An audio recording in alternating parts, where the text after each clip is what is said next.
Okay, let's jump right into this explainer. We're unpacking what is, quite honestly, a masterclass in executive leadership. And this isn't for just any organization. This is tailored for one of the absolute most complex, high-stakes institutional environments on the planet. We're getting an insider's look into what it actually takes to drive multinational programs that literally affect millions of lives. So, here's the million-dollar question. How do you lead a development program spanning both the wealthiest and the absolute most fragile nations on Earth? It's a wild puzzle, right? But this is exactly what anyone stepping into regional leadership in Western Asia has to figure out. We're talking about a region defined by extreme, almost dizzying contrasts. You've got highly advanced digital economies sitting right next door to severe humanitarian emergencies.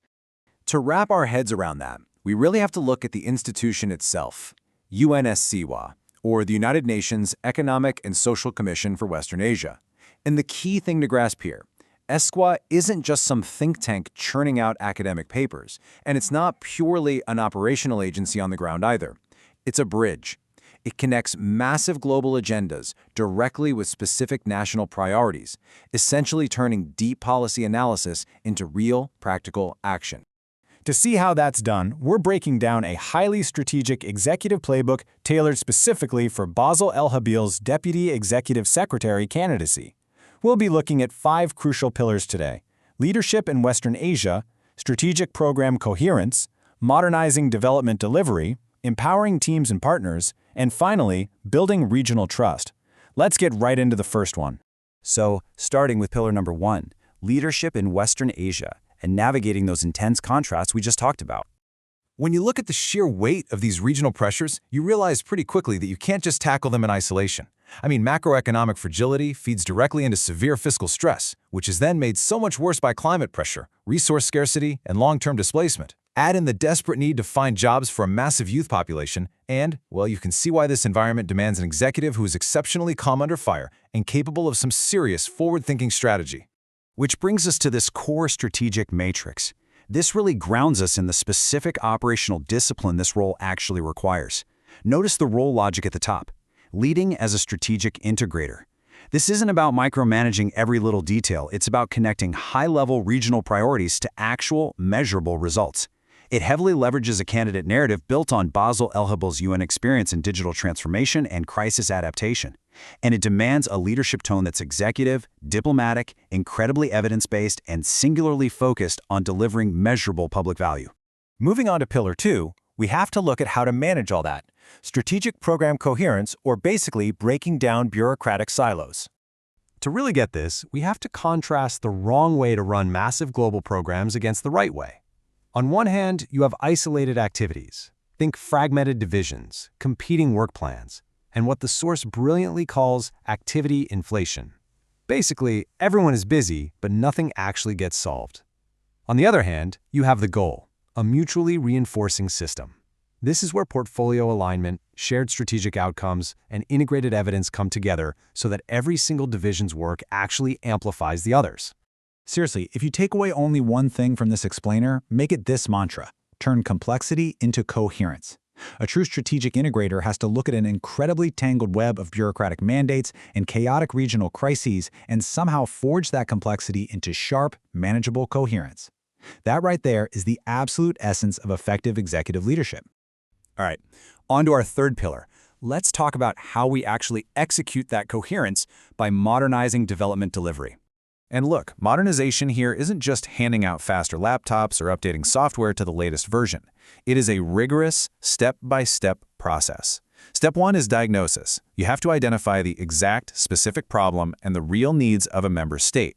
No more assuming one size fits all. Step 2 is evidence, leveraging hard official statistics and robust interoperable data. And step 3, generating policy options. But not just any options. You have to deliver realistic recommendations that actually fit within the member state's tight fiscal constraints. All of that data discipline feeds directly into a future readiness engine, because a truly modernized UN agency can't just sit around reacting to yesterday's crises. By utilizing trend analysis and anticipatory governance, which is essentially trying to solve problems before they even happen, ESCWA can actively prepare Western Asia for tomorrow. It completely shifts the organization from being reactive to being proactive and visionary. But of course, all the digital transformation in the world is useless without the right people. That brings us to Pillar 4, empowering teams and partners. Internally, a deputy executive secretary has to be a fierce protector of their expert staff. Remember that activity inflation we talked about? You have to shield them from that. You do this by fostering real psychological safety, encouraging responsible delegation, and driving a genuine performance culture backed by modern digital learning platforms. Because let's face it, when expert teams feel safe and properly directed, they're going to produce their absolute best analytical work. And what's really fascinating here is how that healthy internal culture directly fuels external success. When you establish internal empowerment, giving clear direction and learning safeguards to ECWA staff, you naturally generate the high-quality, credible analysis you need for powerful external partnerships. This is what allows ECWA to seamlessly engage with UN country teams and resident coordinators on the ground. It makes the entire UN system function as one cohesive unit. Everything we've discussed so far ultimately points to one final, absolutely critical goal, which is our fifth pillar: building regional trust. Because at the end of the day, member states are only going to adopt hard reforms if they inherently trust the source recommending them. And to build that trust, you need three pillars. First, practical advisory work, meaning advice they can actually use in the real world. Second, airtight diplomatic credibility. And third, and probably most importantly, deep respect for national ownership. You are there to support their national vision, not dictate it from the outside. A super interesting part of this playbook is how it navigates this exact diplomatic tightrope. It strongly emphasizes human rights-based programming, so promoting inclusion and non-discrimination, but it insists on doing so without crossing into political overreach. It is an incredibly delicate balance, sure, but it's absolutely vital if you want to maintain operational access and trust in highly sensitive regions. I want to pause on this quote for a second, because it just perfectly captures the ultimate ambition of this Deputy Executive Secretary role. Turning complexity into coherence, evidence into policy options, partnerships into results, and institutional mandate into visible benefit for people across the region. I love that. It's all about taking this dense, heavy bureaucratic mandate and forging it into actual visible public value that tangibly improves human lives. So we've just seen the blueprint for transforming bureaucratic complexity into real-world impact. But as we wrap up this explainer, here is the massive question we are left with.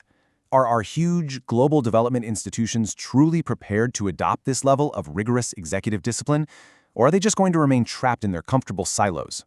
Keep that in mind as you watch the future of international development unfold. Thanks so much for joining this explainer, and keep questioning the complex systems around you.